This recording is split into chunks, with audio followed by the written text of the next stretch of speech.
This guy wouldn't even make a D3 roster today. Too small, too slow, too forgettable. But in the 80s, he was cooking defenders like it was Sunday barbecue. When he retired, he held every major receiving record in NFL history. How did this forgettable wide receiver become Jerry Rice's idol? After this video, he might be yours too. Steve Largent didn't grow up with much. His parents split when he was 6. By 9, his mother had remarried, but the man she chose was violent, drunk, and unpredictable. There was no father figure to lean on, so Largent found structure in football. Coaches became mentors. The field became his escape. He wasn't the biggest or fastest kid, even back then, but he was relentless and precise. By the time he got to Tulsa University, those traits started to matter. Largent became the centerpiece of their offense, catching 14 touchdowns in his junior and senior years, leading the nation both seasons. Still, he was practically invisible to NFL scouts. Too short, too slow, just another slow white guy with a 4.640. Despite the numbers, he dropped all the way to the 4th round in the 1976 NFL Draft. The Houston Oilers gave him a shot, for about 5 minutes. He played 4 preseason games before the team cut him outright. That's right, the guy who would one day own the record books was traded before the regular season even started. Years later, head coach Bum Phillips would call it the worst mistake I ever made. Yeah, no kidding. If you were building the perfect wide receiver in a lab, Largent wouldn't be the prototype. He'd be the lab assistant. But what the Oilers missed, the Seahawks were about to discover.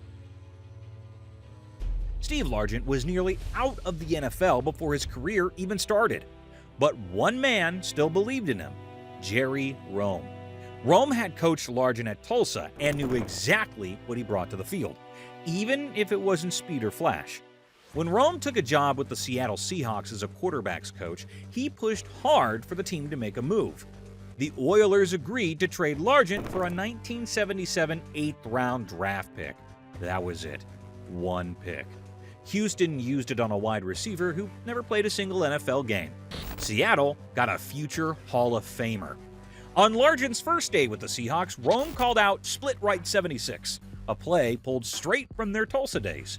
Largent made the route adjustment on the spot. He knew the system by heart. But the practice was a disaster. He dropped passes, got hit in the helmet, looked lost. Coaches laughed. This is your guy? Largent pulled Rome aside and said, I haven't slept in 9 days. I'm supporting my family. If I don't make this team, we don't have money. Rome didn't blink. You've made the team. During his rookie season, Largent finally got some sleep and then became the Seahawks' best receiver. He finished with 54 catches for 705 yards and led the team in both categories. He built a strong connection with quarterback Jim Zorn, and the two quickly became a reliable duo on the field. His breakout game came against the 49ers. 7 catches, 95 yards, and a touchdown. He also had 6 grabs for 75 yards earlier in the year against the Cowboys, one of the league's top defenses. Off the field, he and Zorn were close. They went fishing, climbed mountains, and even filmed commercials together. But it was their timing on the field that stood out. That's when teammates started calling him Yoda, not because of how he looked, but because of the way he made difficult catches look easy, like he had control over the ball midair. What made Largent stand out was how consistent he was.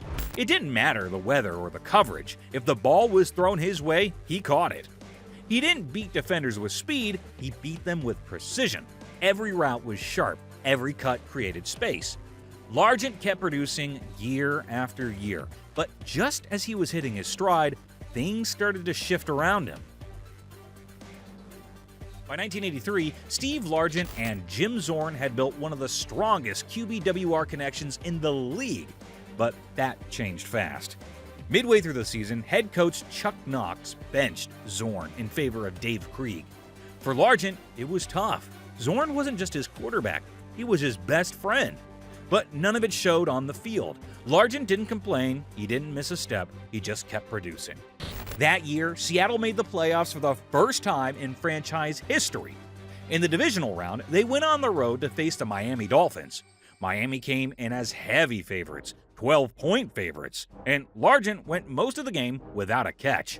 But with under 5 minutes left and Seattle trailing 20-17, he finally got loose. On 3rd and 2nd, Largent picked up 16 yards. Then he followed it up with a 40-yard catch in double coverage down to the Dolphins' 2-yard line.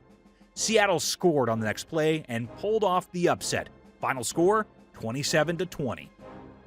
It was the biggest win in franchise history to that point, and Largent delivered when it mattered most.